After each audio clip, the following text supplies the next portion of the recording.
My friend Jennifer wanted me to demonstrate how to make a little simple battery out of aluminum cans and campfire charcoal that was sufficient to light up a little LED light or run a small fan or a little radio or something like that. So what we have here are basically a bunch of aluminum cans. They've been sanded down so the coating's not covering the inside. There's only a little thin plastic film you have to get rid of. And inside here, this is just a steel wire wrapped around a chunk of charcoal that I pulled out of my campfire. If I can get it out of here. So, a little piece of charcoal. So, you have to use charcoal from a campfire, or you can probably get the stuff from the store, but you can't use the briquettes because they can't have been crushed up. Those don't ever seem to work. And sometimes these work well, and sometimes they don't work at all. So you just have to try trial and error to find the good ones. So, like you can see over here, we've got a few that, like this pile here, for whatever reason, they didn't work at all. And these I haven't tried yet, but it seems to be like every other one pretty much works okay, and the rest kind of work really poorly or not at all. If you use copper wire, you'll actually get a current from the copper and the aluminum. You don't even need the charcoal, but the copper will tarnish, and then it'll quit working. So basically what this is using is, they call it the galvanic potential of different metals. So if you take two dissimilar metals and put them in an electrolyte solution, you'll get a battery, essentially. So you can use zinc, like a galvanized pipe, and a copper pipe works really well, or carbon, like the little charcoal I've got here. So you can see, let me disconnect this one real quick. I've just got these tied together with little magnets to hold the wire. But if I just take this single thing, it's just salt water. But you can use any electrolyte. Bleach works really well. It works a lot better than salt water actually, but I've tried to keep this with things that are probably available to anyone in a third world country that wants, you know, a light to read by. Urine actually works just fine. It contains acids and salts, so it makes it pretty good. It actually works better than the salt water by a little bit. But instead of messing with urine, we decided to just use salt water. Simpler. So if you hook the positive to the little charcoal here, and you can see that just this one can is going to produce, let me put it on here so you get a better reading. It's going to produce about 0.64 volts. And this is actually the best performing chunk of charcoal in our little set here. But if you look at the milliamps here, it's producing not a whole lot of, you know, saying it's milliamps, but 53, 52.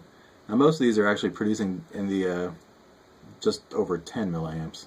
So I don't know why this one's so great. Who knows? If anyone knows, tell Jennifer and she can let me know what the difference is with these charcoals.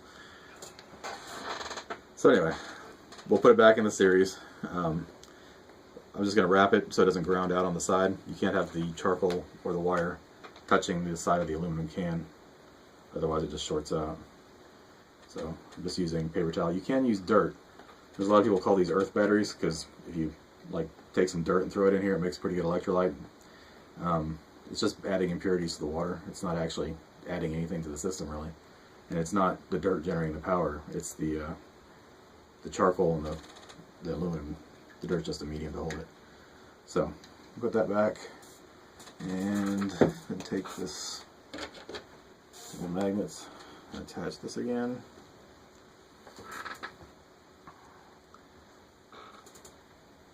Again, this is just going positive to negative all the way around. So there. Now we can see the voltage is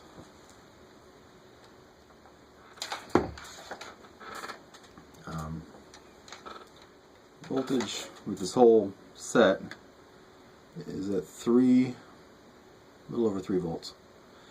And it varies. Like a little while earlier it was just under 3 volts. I've had the last one of these I built, I had running for off one can using bleach and I think it was charcoal, bleach and charcoal, and it ran for about 48 hours. Anyway, so this should be enough to light this little LED if I get it the right way. So, oh, wrong way.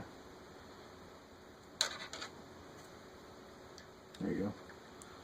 So, little LED light. And if you want it brighter, you can add more. It tends to be the brightness can be improved by increasing the voltage or increasing the amperage. The amperage can be improved by having a larger surface area on the aluminum, so you can sand it better or use like something bigger than aluminum cans or something like that. But it's easier to just get more cans.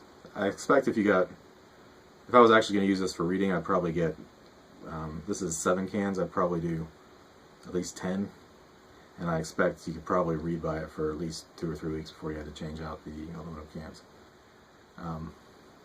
I'll leave this running and let Luder know about how that goes. But I think that's all.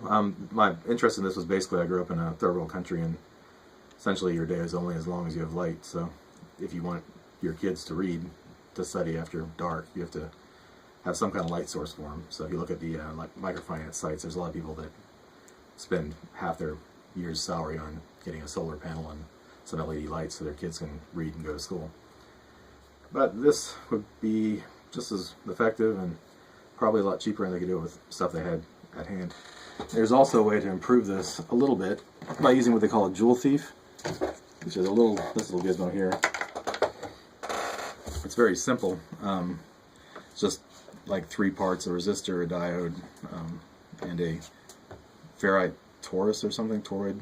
I can't remember what they call these things.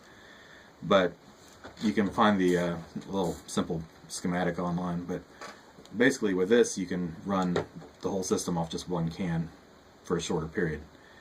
Or you can make the light brighter. So this should, in theory, be brighter than the other one we had.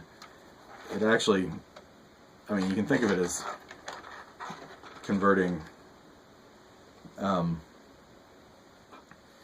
it basically increases the voltage at the expense of the amperage, but what it really does is oscillate the voltage, so it's the LED is actually flashing really quickly right now, and that's how it gets the voltage up there. But since it flashes too quick for a person to see, then it's effectively a light. So it doesn't work with much else besides a light, but it works really well for lights. If you wanted to run this off a single can, I don't think you do it with salt water. Maybe with this last can that seems to be running exceptionally well. But you can do it with, say, a copper.